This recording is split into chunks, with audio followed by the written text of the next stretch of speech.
Pour l'instant, pour aucun, puisque chacun reste sur ses positions et que le gouvernement de Benyamin Netanyahou a dit qu'il allait continuer, comme les autres gouvernements avant lui, d'ailleurs, ce n'est pas une spécificité de son gouvernement, à construire des logements et à développer les colonies, aussi bien à Jérusalem-Est qu'en Cisjordanie.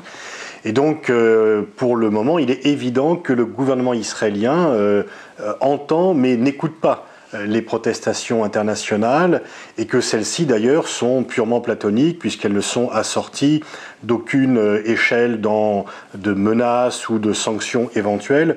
Et donc chacun reste dans son rôle, le quartet proteste et le gouvernement israélien agit sans écouter les protestations du quartet.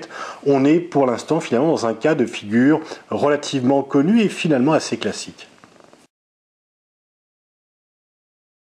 Il est certain que l'annonce de la construction de 1600 logements à Jérusalem-Est le jour même où le vice-président Joe Biden arrivait a été un camouflet pour les États-Unis. Et ensuite, il y a eu un durcissement de ton et puis chacun a tenté de calmer le jeu. Les Américains en disant qu'Israël restait un allié et que le lien entre Israël et les États-Unis était inébranlable. Et Israël en regrettant le timing de l'annonce de la construction de ces logements. Mais regretter le timing n'est pas regretter le principe et donc ils vont continuer. Et là, on voit que Barack Obama est un peu à la croisée des chemins. Maintenant que sa réforme de la santé a été votée, est-ce qu'il a plus les mains libres au niveau international? C'est en fait sa crédibilité au niveau international qu'il joue. Il avait exigé l'arrêt de la colonisation, celle-ci se poursuit. Eh bien, il a le choix entre l'humiliation et donc Israël ne tient aucun compte de son avis. Et même si on enrobe un peu, si on trouve une face-saving solution, on voit bien donc qu'Israël agit sans écouter en quoi que ce soit les Américains. Soit il choisit la confrontation avec Israël, qui peut être douce, qui peut être une pression simplement, mais en tous les cas, il exige des résultats, mais sinon, il est certain qu'il va perdre une grande partie de sa crédibilité, non seulement dans le monde musulman, mais également ailleurs, où on observe avec attention sa réaction par rapport au camouflet infligé par les Israéliens.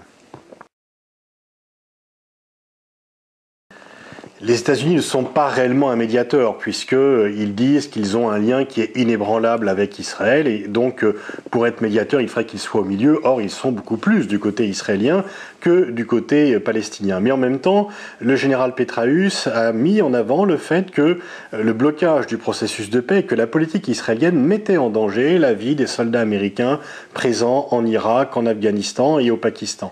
Et peut-être que le débat sur est-ce que l'intérêt national américain et l'intérêt national israéliens sont-ils toujours compatibles ou n'y a-t-il pas des cas où ils divergent? Peut-être que ce débat sera relancé, mais en tous les cas, c'est vraiment le choix d'Obama. Bien sûr, les États-Unis sont la puissance principale, ils ne sont pas la seule. Il est extrêmement intéressant de voir que, par exemple, le Brésil s'investit également sur ce dossier et que peut-être que l'Europe trouvera un jour un peu plus de tonalité sur cela.